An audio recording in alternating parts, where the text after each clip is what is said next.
Books, movies, and television shows that use time travel as a literary device are perennial favorites in science fiction. And it can be mind-bending to explore the idea of nonlinear time. Hello, I'm Dr. Renee Harmon. I'm the author of Surfing the Waves of Alzheimer's.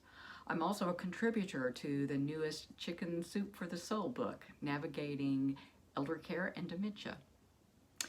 On a recent trip to the North Carolina mountains, I had an experience that felt like I was traveling back in time. As I was driving a mountain road, ascending higher and higher, I noticed that the trees started off fully leafed and then ended up winter bare. At the base of the mountains, indeed, the trees' limbs were fully cloaked in their summer garb. As I rose higher, I noticed the trees' leaves were that beautiful spring green color. As I ascended even higher, there were just tips of leaves and buds present. Above 5,000 feet, though, the branches sported their winter bare limbs. I experienced 6 months worth of seasons in just a matter of minutes. And it was really fascinating to watch this gradual rolling back of the seasons in such a short period of time. My favorite season is spring. So spring was ever on my mind because it felt like I was either approaching spring, driving through it, or I had just passed through it. Even at the wintry peak, it felt, because I had experienced this so quickly, it felt that I had experienced it simultaneously. I had a friend when I was 5 years old who told me that she was getting younger instead of older. And I marveled that she had already experienced adulthood and that we were just crossing paths on her way to infancy. And I really believed her. I told my mother, who scoffed, but interestingly, this friend moved away soon after, so I could persist in my belief for several years.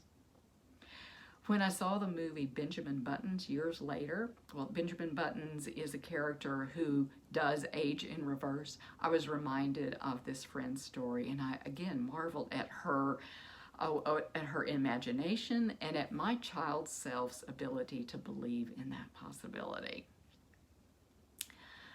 I got to experience this traveling back in time when my husband was diagnosed with Alzheimer's disease and progressed back in time. He time traveled back through adulthood and adolescence and childhood and infancy. And it was not particularly fascinating or charming. It was very difficult at the time. Then I came upon the functional assessment scale test, or FAST for short, and I'll put a link in the description of this video. But it was a very descriptive scaling of Alzheimer's. It gave 7 stages of Alzheimer's and included sub-stages. And what was particularly interesting to me is they give approximate length of time in each stage, as well as age equivalent at each stage. So when I read that at the late mid-stage, Harvey had patients have the mind of say a 5-year-old, I could then interact with him more appropriately. I was careful not to infantilize him, but I could play with him.